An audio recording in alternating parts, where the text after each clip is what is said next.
రాష్ట్ర వ్యాప్తంగా గడిచిన వారం రోజులుగా మద్యం సిండికేట్లపైన చర్చ కొనసాగుతుంది.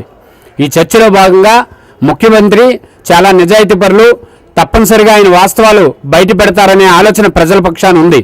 మేము లోక్సత్తా పార్టీ నుంచి ఒకటే కోరుతున్నాం, ఏసీబీ నివేదిక ఏమైతే ఇచ్చిందో ఆ నివేదికను ప్రజల ముందు ఉంచండి.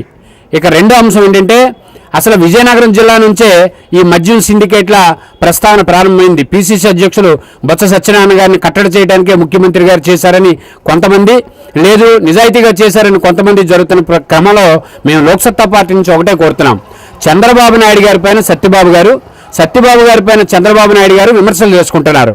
అయ్యా, మీరిద్దరూ విజయనగరం జిల్లాకు వచ్చి తెలుగుదేశం పార్టీ వాళ్ళు ఎవరు సిండికేట్లో లేరని చంద్రబాబు నాయుడు గారు, కాంగ్రెస్ పార్టీ వాళ్ళు ఎవరు సిండికేట్లో లేరని సత్యబాబు గారు చెప్తే ఈ రాష్ట్రంలో చాలామంది ప్రజలకి ఒక మంచి చేసిన వాళ్ళు అవుతారు.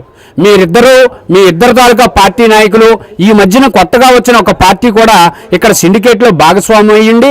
మళ్ళా మీరు హైదరాబాద్లోనో ఢిల్లీలోనో లేకపోతే విశాఖపట్నంలోనో ప్రెస్ మీట్లు పెట్టి చంద్రబాబుకు ఓటా లేదా, సత్యబాబుకు ఓటా లేదా అని చెప్పి జనాన్ని తప్పుదో పట్టించడం కరెక్ట్ కాదు. ఇది తేలాలంటే ముఖ్యమంత్రి గారు ఏసీబీ నివేదికని తక్షణమే బహిరంగ పెట్టాలని చెప్పి లోక్సత్తా పార్టీ నుంచి డిమాండ్ చేస్తున్నాం.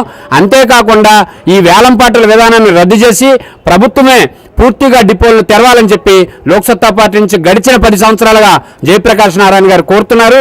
అది అమలు చేయాలని చెప్పి ముఖ్యమంత్రి గారిని లోక్సత్తా పార్టీ నుంచి మేము డిమాండ్ చేస్తున్నాం. ఏసీబీ నివేదికను వెంటనే